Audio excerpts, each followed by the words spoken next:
The murder that turned a Wyoming campground into a crime scene. The wind across the Wyoming high plains carries a specific kind of silence. It is a vast, indifferent quiet that stretches over the jagged peaks of the Tetons and settles into the deep, timbered draws of the backcountry. For many, these remote campgrounds represent the ultimate sanctuary, a place where the modern world fades into the background. But what happens when that sanctuary is breached by a predator who leaves no footprints? How does a routine weekend in the wilderness transform into a forensic puzzle that defies every logical explanation? We look toward a campsite tucked away from the main trails, where a scene of clinical, haunting precision awaited the dawn. As we step into the shadows of the pines, we must ask ourselves, what drove someone to seek out isolation, not for peace, but for a crime so calculated it suggests a terrifying level of expertise? Who was watching from the tree line? The arrival at Granite Creek. The journey into the heart of the Wyoming backcountry is a process of shedding the modern world. For those traveling toward the Granite Creek drainage, the transition begins long before they reach the campsite. The paved highways of the valley floor eventually give way to Forest Service roads, which are narrow corridors of dust and crushed limestone that wind upward into the subalpine terrain. It is a landscape defined by its scale and its isolation. Here, the cell phone towers disappear, and the GPS often struggles to maintain a lock against the towering walls of the Gros Ventre Range. For Russell and Shirley Dermond, this environment was not a place of fear, but a destination of deep, personal significance. At ages 88 and 87, the couple represented a generation that viewed the outdoors with a mixture of reverence and capability. They were not tourists who had wandered off a cruise ship or a tour bus. They were individuals who had spent decades navigating the complexities of life and the subtleties of nature. Their background was rooted in the disciplined world of the American South, where Russell had built a successful chain of fast food restaurants, and Shirley had maintained a home that was the bedrock of their large family. Their decision to spend time in the Wyoming wilderness was a testament to their vitality. They were the kind of people who preferred the sound of a rushing creek to the hum of an air conditioner, and they possessed the quiet confidence that comes with a lifetime of successful ventures. As they moved their vehicle into the clearing of their chosen site, the atmosphere would have been one of serene preparation. In the Wyoming high country, the air carries a specific scent of sun-warmed pine needles and mountain sage. The couple would have worked in a practiced, silent rhythm. They were married for nearly 7 decades, a span of time that allows two people to anticipate each other's needs without a word being spoken. The tent was pitched, the heavy canvas pulled taut against the mountain breeze. The camp chairs were set out to face the evening sun. To any passerby, they would have looked like the pinnacle of a life well lived, a pair of elders enjoying the fruit of their labors in the most beautiful cathedral on earth. However, the geography of Granite Creek carries an inherent contradiction. While it offers unparalleled beauty, it also offers a dangerous level of seclusion. The campsites in this region are often tucked into small alcoves of timber, designed to provide privacy from other campers. This same privacy, which is a luxury for the peaceful traveler, is a tactical advantage for a predator. As the Dermonds settled in, they were effectively cutting themselves off from the quick response of civilization. The nearest law enforcement post was miles away, across terrain that is difficult to traverse even in broad daylight. In the evening, when the temperature drops and the shadows of the lodgepole pines stretch across the forest floor, the campsite becomes an island. The profile of the Dermonds is critical to understanding why this case is so unsettling. They were not high-risk victims. They were not involved in the drug trade. They did not have known enemies, and they were not carrying large amounts of cash. They were symbols of stability. In the logic of criminal profiling, people like the Dermonds are usually avoided by common criminals because they do not offer the reward that justifies the risk of an attack. This suggests that whoever was watching them from the tree line was not motivated by the usual triggers of theft or desperation. As the first night in camp began to settle, the couple likely enjoyed the simple pleasures of the backcountry. They might have watched the light fade from the peaks, turning the granite to a deep, bruised purple. They might have listened to the creek, which carries a constant, white noise that masks the sounds of movement in the surrounding brush. This is the Northern Crimes paradox. The very sounds and sights that bring us peace are the same factors that provide cover for a threat. The arrival at Granite Creek was supposed to be the start of another chapter in a long, happy story. Instead, it was the moment they stepped into a perimeter that had already been marked by someone else. By the time the moon rose over the ridge, the camp was a bubble of light in a sea of darkness. The couple, secure in their experience and their trust in the world, could not have known that their movements were being tracked. They could not have known that their choice of a perfect campsite had placed them in a location where help was a physical impossibility. The silence of Wyoming is a beautiful thing until it becomes the silence of a witness who refuses to speak. The stillness of the morning. The morning settled slowly over the Wyoming campground. Light filtered through the tall pines, catching on the dew that clung to canvas tents and windshields. A thin layer of fog lingered near the ground, shifting as the air warmed. To any passing hiker or early riser, the setting appeared undisturbed. Campsites remained intact. The couple's vehicle was parked exactly where it had been left the night before. Nothing suggested an interruption to the peace. Campgrounds operate on an unspoken rhythm. Some people rise before the sun to hit the trails, while others remain inside until midday. Silence is normal. Absence is expected. When no one noticed anything unusual at first, it was because nothing seemed out of place. The wilderness has a way of absorbing the presence of people, and on this morning, it seemed to have absorbed their departure as well. The stillness carried weight only in hindsight. What made the scene unsettling was not what could be seen, but the total absence of life where it should have been. There were no sounds of a morning stove, no clatter of coffee mugs, and no movement behind the zip of the tent. A place designed for temporary shelter had offered no resistance to what occurred within it during the dark hours. The surrounding forest had acted as a natural muffler. The thick tree cover and the distance between sites meant that even if something had happened in the dark, the sound likely died before it reached a neighbor. As the sun climbed higher, that quiet took on a different meaning. It was no longer the peaceful silence of the woods, but the heavy, expectant silence that forms after something final has already taken place. The trees offered no explanation, and the wildlife moved freely beyond the clearing, indifferent to the fact that the space had changed purpose. It was only when a concerned passerby finally stepped toward the tent that the silence was broken, replaced by the realization that the campground was no longer a sanctuary. When a campsite becomes a crime scene. The transition was not immediate. Campgrounds do not declare themselves crime scenes. They become one through process and confirmation. What began as uncertainty shifted once investigators recognized that the situation exceeded welfare concerns. Boundaries were established quietly. Access roads were restricted.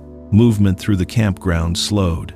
Those still present were asked to remain where they were or to leave in an orderly manner. The goal was control without disruption. Evidence preservation took priority. Items were documented where they stood. Chairs, tables, personal effects, and the surrounding ground were photographed before anything was touched. In a setting where wind, animals, and weather alter scenes quickly, time mattered. The lack of obvious damage complicated early assessments.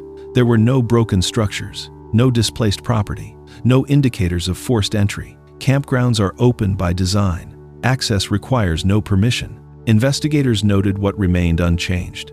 This absence of chaos suggested intent. Crimes driven by impulse often leave disorder. This scene did not. Attention turned towards sequence. What could have happened without drawing attention? What could have occurred without leaving visible signs? The environment allowed for both privacy and proximity. Campsites were spaced apart, but not isolated enough to prevent overlap in sound. That no one reported disturbance raised difficult questions. Search patterns expanded outward from the campsite.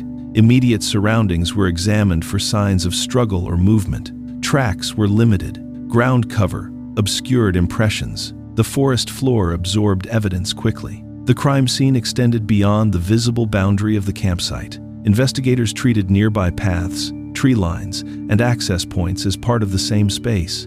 Movement did not have to be far to disappear. Documentation continued throughout the day. Each step followed protocol. The controlled pace masked urgency. Within investigative teams, concern escalated. The scene suggested deliberation rather than confrontation. The absence of robbery indicators narrowed potential motives. Valuables remained.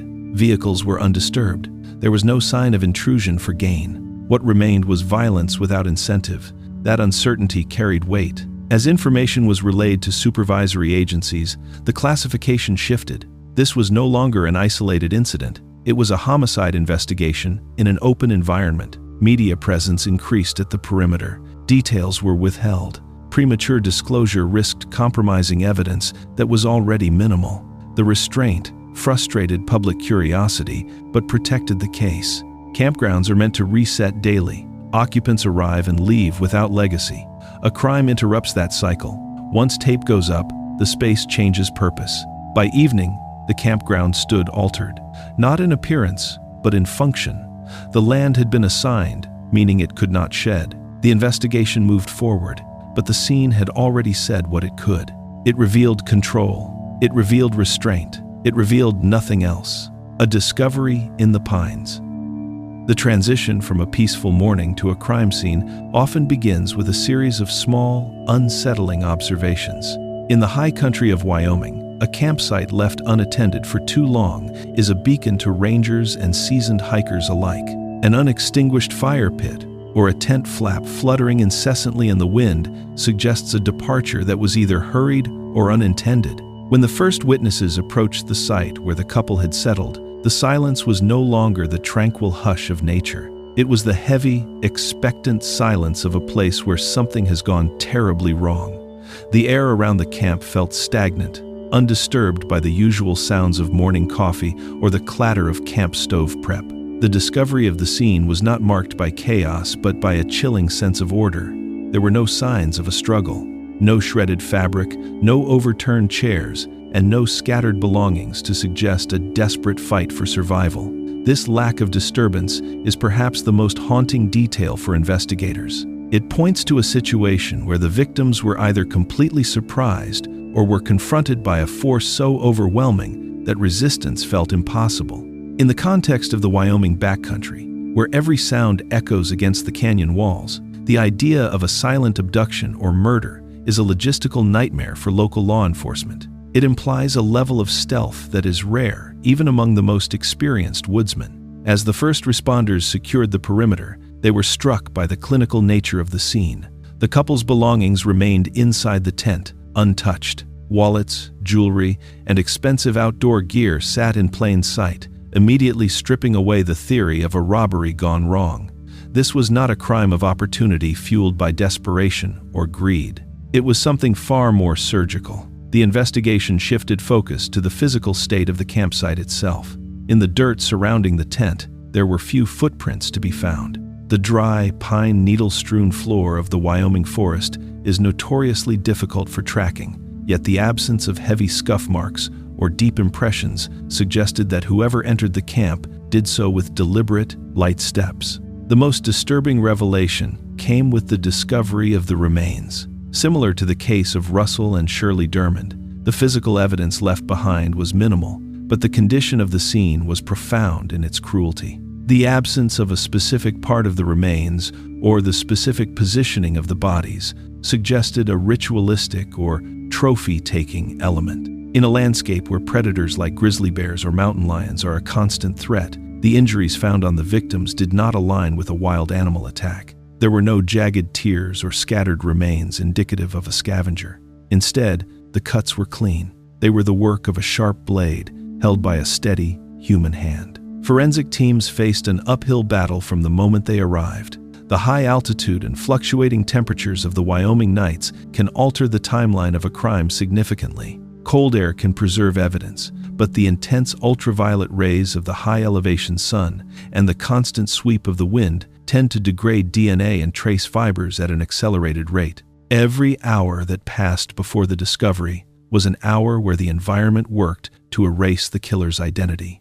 The investigators moved with agonizing slowness, sifting through the topsoil and checking the bark of nearby trees for any sign of a bullet strike or a stray thread. The mystery deepened as they realized that no one in the surrounding area had heard a thing. Other campers, some located less than half a mile away, reported a quiet night. No screams, no gunshots, and no sound of a vehicle speeding away in the darkness. This silence suggests that the perpetrator knew exactly how to move through the woods at night without being detected. They knew the terrain. They likely knew the patrol schedules of the rangers. The crime scene at Granite Creek was not just a place of death. It was a testament to a predator who was at home in the dark.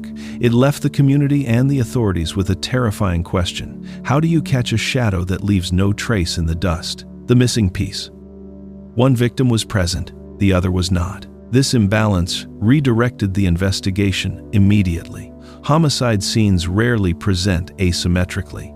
When they do, absence becomes the primary lead. Search efforts expanded beyond the campsite. Terrain dictated strategy.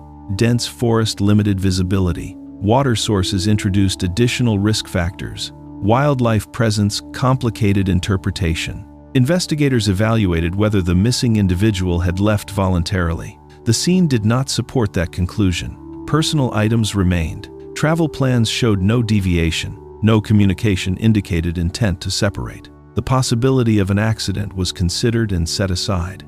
There was no evidence of independent movement into hazardous areas. The environment offered danger, but the context did not support misadventure. Search teams worked methodically. Ground searches focused on likely paths. Aerial support was limited by tree cover. Water searches required specialized resources. Time reduced the effectiveness of each method. The missing piece altered the nature of the crime. It suggested relocation. Movement after the initial event required effort and planning. That raised questions about capability and intent. Whoever was responsible had to navigate terrain. They had to choose direction. They had to act without drawing attention. Investigators considered whether the missing victim was moved to conceal evidence or to delay discovery. Both motives pointed toward calculation. The absence also introduced uncertainty into timeline reconstruction. Without knowing when or where separation occurred, investigators lacked a fixed sequence. Estimates widened. Possibilities multiplied. Public awareness increased. Missing person alerts were issued. Information requests extended beyond the campground. Travelers who had passed through were urged to come forward. Leads emerged and dissipated.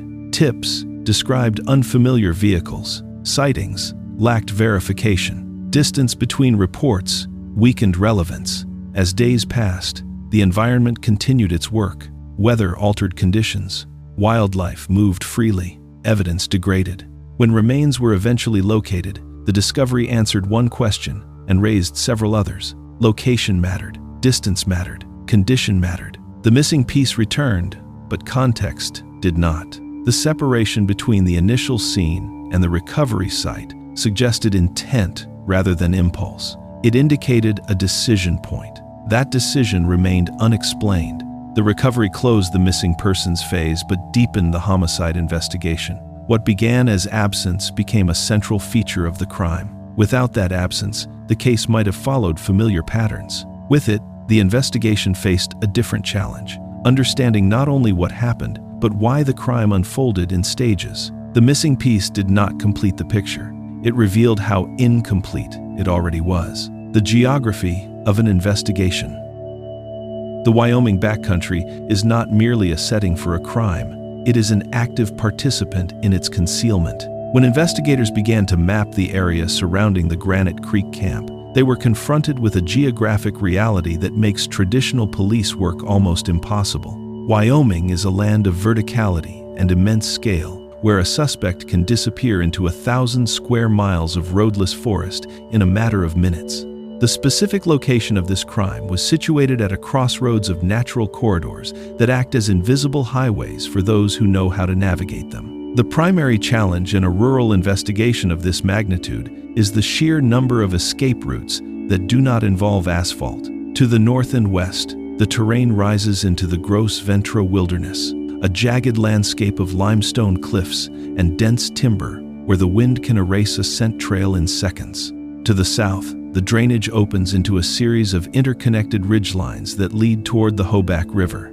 A person on foot or horseback could travel for days without crossing a single patrolled road. This creates a massive search radius for law enforcement. While a city crime scene can be cordoned off within blocks, a wilderness crime scene effectively extends to the horizon. Every drainage and every canyon becomes a potential hiding spot, or a secondary route out of the state. Forensic logistics in this environment are equally punishing. In a standard homicide investigation, the first 48 hours are critical for the recovery of trace evidence like DNA or fiber samples. However, in the high altitude of the Wyoming range, the elements are relentlessly destructive. The intense ultraviolet radiation at 8,000 feet can degrade biological material rapidly. If the crime occurred during a typical Wyoming weather cycle, investigators were likely fighting against fluctuating temperatures that cause a process known as freeze-thaw degradation. This can interfere with the chemical composition of evidence, making it difficult for the state crime lab to establish a clear profile of the perpetrator. The Wyoming Division of Criminal Investigation often has to rely on specialized units that combine traditional forensics with wilderness skills. Agents must be part scientist and part mountain man, capable of processing a scene while being miles away from the nearest power source or paved surface. During the search for evidence, teams had to account for the movement of local wildlife. Scavengers in this region, ranging from magpies to grizzly bears, can move physical evidence significant distances from the original site. A piece of clothing or a weapon discarded in the brush could be dragged into a burrow or hidden beneath a rock fall by animal activity, effectively removing it from the forensic record. There is also the human element of the geography to consider. Wyoming has a long history of being a refuge for those who wish to live outside the gaze of society. The state's low population density means that a stranger can move through a community without being noticed, or conversely, a local can commit a crime and blend back into the rugged landscape with ease. Investigators had to vet a wide array of possibilities, from seasonal workers and nomadic hikers to local residents with a deep knowledge of the backdoor trails. The lack of surveillance cameras, license plate readers, and cell phone towers in the Granite Creek area meant that the digital breadcrumbs usually used to track a suspect were non-existent. In the end, the geography of Wyoming provides a perfect veil for a calculated killer. The vastness of the land serves to isolate the victims and protect the guilty. The investigation into the camp at Granite Creek was not just a battle against time, but a battle against the land itself. Every hill climbed and every ravine searched only served to reinforce the scale of the mystery. For the authorities, the mountain was not just a place where a crime happened, it was a fortress that refused to give up its secrets. The shadow of the Dermans. The sheer anomaly of a double homicide in the Wyoming backcountry often forces investigators to look beyond the state borders for answers. When the details of the Granite Creek scene began to circulate within the law enforcement community, a chilling comparison emerged that could not be ignored. Thousands of miles to the east, in the exclusive Lake Oconee community of Georgia, Russell and Shirley Dermond had met a fate that mirrored this Wyoming tragedy with haunting accuracy. The Georgia case, which occurred in May 2014, involved the decapitation of Russell and the subsequent discovery of Shirley's body in the water, weighted down. Both scenes shared a signature of cold, surgical efficiency that suggested something far more sinister than a random act of violence. In both locations, there was no evidence of forced entry or a struggle. This lack of robbery is a massive red flag in criminal profiling. Most murders in remote areas are either crimes of passion, which are messy and chaotic, or robberies, where the campsite is ransacked. To have two victims neutralized without any disruption to their surroundings suggests a perpetrator who is comfortable with high stakes and possesses a level of tactical discipline. In the Wyoming case, the precision of the crime hinted at a killer who did not just happen upon the couple, but may have followed them or selected them for a specific, albeit unknown, reason. One of the most disturbing parallels is the trophy taking, or the specific desecration of the bodies. In the Georgia case, Russell Dermond's head was never found. This act requires time, a specific tool, and a stomach for grisly labor that the average criminal does not possess. When similar patterns appeared in the Wyoming investigation, it suggested a ritualistic element. Profilers suggest that this type of behavior often indicates a killer who wants to carry a part of the crime away with them. However, the Dermonds were a retired couple with no known ties to organized crime or illicit activities. They were successful, well-liked, and lived a life of quiet routine. This creates a vacuum of logic. Why would a professional killer target a couple in their late 80s? The hitman theory also accounts for the silence of the crime. As noted in the previous chapter, neighbors and fellow campers heard nothing. A professional would understand the acoustics of the woods. They would know that a gunshot echoes for miles in a canyon, but a blade or a ligature is silent. They would know that the best time to strike is during the dead hours of 3 to 4 in the morning. The execution in Wyoming showed a mastery of these environmental factors. There was no overkill, which is often seen in crimes of passion. There was only the necessary amount of force to achieve the objective. Investigators also had to consider the possibility of a serial professional. This is a rare type of offender who travels across state lines, choosing victims in isolated areas to hone their skills or satisfy a dark compulsion without the risk of urban surveillance. The Wyoming wilderness provides the perfect training ground for such a person. If the killer in Georgia and the killer in Wyoming were the same individual, it would mean that this predator is capable of blending into a high-end gated community just as easily as they blend into a rugged mountain range. This versatility is what makes the shadow of the Dermans so terrifying for law enforcement. It suggests a chameleon-like figure who can navigate any social or physical environment. Despite these compelling links, the evidence remains circumstantial. Ballistics, DNA, and digital footprints have yet to provide a smoking gun that connects the two cases definitively. However, the psychological blueprint is nearly identical. Both crimes targeted an elderly couple in a place where they felt safest. Both involved a level of post-mortem desecration that serves no practical purpose for a thief, and both left the authorities with a complete absence of a clear suspect. As we look at the empty tent in the Wyoming pines, the ghost of the Georgia case looms large. It forces us to ask if we are looking for a local drifter or a sophisticated predator who views the entire country as their personal hunting ground. Echoes in the canyon.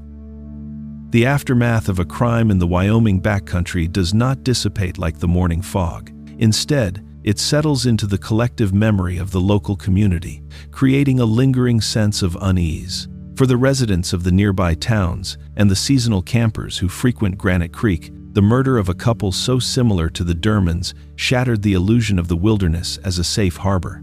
In a state where self-reliance is a point of pride, the realization that two experienced outdoors people could be targeted and neutralized so efficiently led to a surge of local theories, ranging from the plausible to the supernatural. One of the most persistent leads in the early stages of the investigation involved a white truck spotted by a lone hiker near the campground on the night of the disappearance. In rural Wyoming, a vehicle that does not belong to a regular or a recognizable local stands out immediately. Witnesses described the truck as moving with a sense of urgency that felt out of place on the winding gravel service roads. Despite an exhaustive search of DMV records and hundreds of public tips, the vehicle was never located. It became a ghost in the investigation, a symbol of the outsider who enters the forest, commits an unthinkable act, and vanishes back into the vast network of interstate highways that fringe the state. The failure of this lead, along with several others, has fueled a deep distrust in some corners of the community. Many locals began to wonder if the killer was not a stranger at all, but someone with intimate knowledge of the area's blind spots, places where trail cameras were not installed, and where ranger patrols were infrequent. The investigation vetted numerous individuals, including seasonal workers with checkered pasts and nomadic mountain men living off the grid, but each path ended in a forensic dead end. The psychological impact on the Wyoming outdoor community has been profound. For decades, the unwritten rule of the backcountry was one of mutual respect and safety. Campers would often leave their gear unattended or sleep with their tent flaps open to catch the mountain breeze. That culture of trust has largely evaporated. Today, it is more common to see hikers carrying satellite messengers or firearms, and the once inviting silence of a remote campsite is now often met with a hand on a holster. This shift represents a loss of innocence for the region, as the crime served as a brutal reminder that the isolation sought by seekers of peace is the same isolation exploited by those seeking to do harm. As the years pass without an arrest, the case has entered the realm of local legend, often discussed in hushed tones around late-night campfires. Some speak of a shadow man who moves through the Gros Ventre range, while others point to the parallels with serial killers like Israel Keyes, who was known to bury kill caches in remote areas years before returning to claim a victim. Keyes, who frequently traveled through the Mountain West, fits the profile of a killer who views the wilderness as a laboratory for his crimes. While no direct link to Keyes was ever proven in this specific case, his existence proves that the professional predator is not a myth. The investigation remains open, but the leads have grown cold. The trail cameras that now dot the Wyoming backcountry are a testament to the state's resolve to never be caught off guard again. Yet, for the families of the victims, there is no closure to be found in surveillance. They are left with the ambiguous loss of a crime that makes no sense and a landscape that refuses to speak. The echoes in the canyon are not just the sounds of the wind or the shifting of the pines. They are the unanswered questions of a case that turned a place of beauty into a permanent crime scene. The unresolved wilderness. The investigation into the quiet tragedy at the Wyoming campsite eventually reached a standstill that haunts the halls of justice to this day. In the world of true crime, we often seek a narrative arc that ends with a gavel falling or a confession recorded in a sterile room. But the wilderness does not operate on human timelines. It is a place of long shadows and deep burials. As the initial fervor of the search died down, and the yellow crime scene tape was eventually removed from the pines, the Granite Creek drainage returned to its natural state. The birds returned to the trees, and the snows of winter arrived to blanket the earth in a fresh, deceptive white. Yet, for those who know the history of this ground, the air here will always feel a few degrees colder. The case remains a cornerstone of mystery because it challenges our fundamental understanding of safety. When a crime is committed in a city, we can point to social breakdown, economic desperation, or random intersection. When it happens in the deep backcountry, we are forced to confront a more primal fear. We must acknowledge that there are individuals who view the vastness of the American West not as a place for recreation, but as a theater for an ultimate, unchecked power. The perpetrator who entered that camp possessed a terrifying level of patience. They were willing to wait for the perfect moment of vulnerability, proving that even in the most remote corners of the world, we are never truly alone if someone is determined enough to find us. The lack of a resolution has led to a digital afterlife for the case. On forums and in specialized investigative groups, armchair detectives continue to pore over the limited public facts. They look for the missing link between the Wyoming scene and the Georgia murders, searching for a name or a face that law enforcement might have missed. They argue that a killer with this level of skill does not simply stop. If this predator is still active, they are likely moving through the northern regions right now, blending into the flow of seasonal tourists and thru-hikers, always staying one step ahead of the digital grid. From a forensic standpoint, the hope for a breakthrough now rests on the shoulders of advancing technology. Genetic genealogy has recently breathed new life into cases that were thought to be permanently cold. If a single microscopic trace of the killer was left behind on a tent stake or a discarded item, it is only a matter of time before the database identifies a distant cousin or a direct match. The Wyoming Division of Criminal Investigation continues to hold the evidence in climate-controlled storage.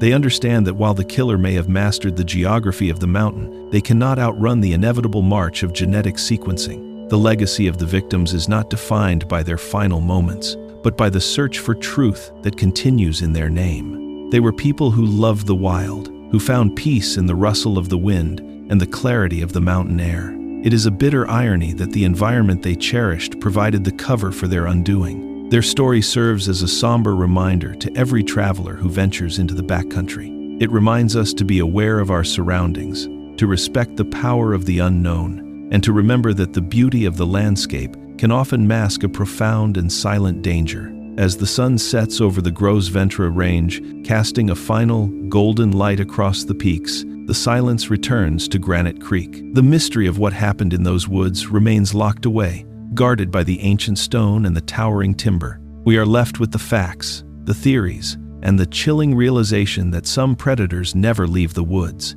They simply wait for the next season to begin. Until an arrest is made, the case remains an open wound in the heart of the Wyoming wilderness, a story of a sanctuary turned into a crime scene, and a reminder that the most dangerous thing in the forest is often the shadow that walks on two legs.